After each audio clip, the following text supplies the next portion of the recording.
La foi est intemporelle. La foi est plus vieille que la Bible. La foi est plus ancienne et plus forte que la prière.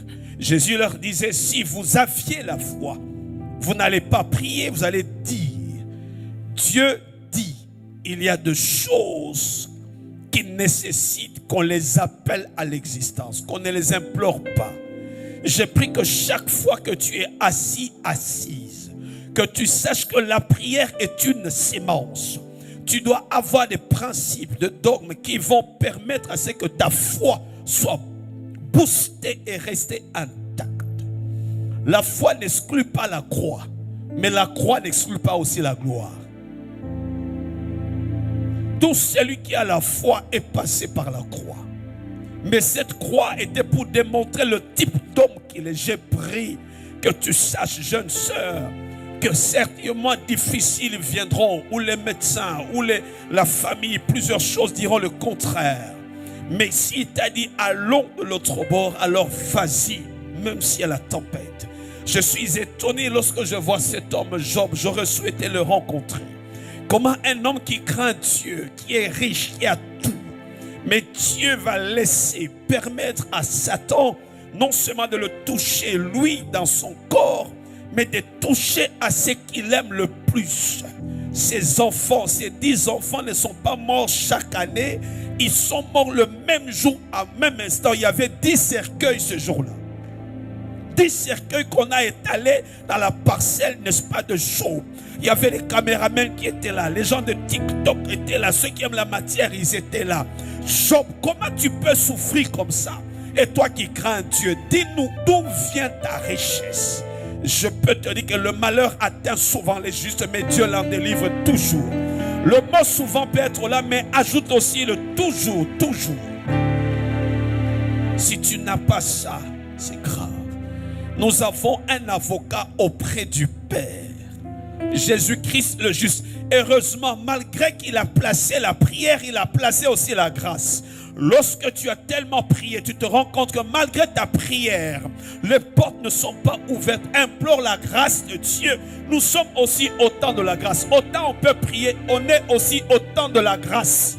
Là où la prière s'arrête, la grâce te surclasse pour te mettre en business class. Là où on t'avait...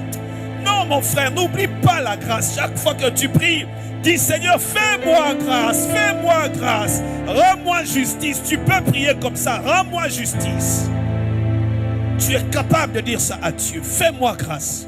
Je ne te demande pas beaucoup. Fais-moi, c'est ma grâce. La grâce est un don, une faveur imméritée. Je sais que je ne mérite pas ça. Mes études ne peuvent pas me permettre d'avoir ça. Ma famille, pas du tout. Mais toi, tu peux me faire grâce. N'as-tu pas fait grâce à celui qui était paralytique? N'as-tu pas fait grâce à la femme attrapée en flagrant délit d'adultère? Moi, on m'a attrapé où? Où est-ce que moi, on m'a attrapé? On ne m'a pas attrapé. Je n'ai rien fait. Mais si à elle, tu as fait grâce, et à moi alors? Si tu as pardonné les brigands à la croix, je ne suis pas un brigand, moi. Je suis un adorateur. Comment tu peux pardonner un brigand et pas un adorateur? Frères et sœurs, nous sommes environnés d'une si grande nuée de témoins auprès de qui on peut puiser comment Dieu a fait grâce. Comment? Qui t'a dit que Dieu ne t'écoute pas? Au contraire, il veut t'écouter. Il dit, méchant que vous êtes, vous donnez quand même de bonnes choses à vos enfants. Vous donnez la CAF à vos enfants. À combien puis votre raison, moi, votre Père, je ne vous donnerai pas le Saint-Esprit, pas les choses matérielles, les choses spirituelles qui demeurent.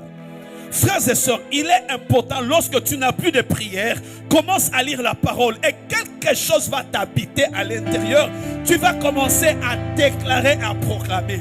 C'est pour cela qu'à part la prière et la parole, parce que c'est la parole qui a créé le monde et non la prière. Tout autour de toi, ce qui a été créé, c'est par la parole. Il n'a pas envoyé la prière pour les guérir, il a envoyé la parole pour les guérir.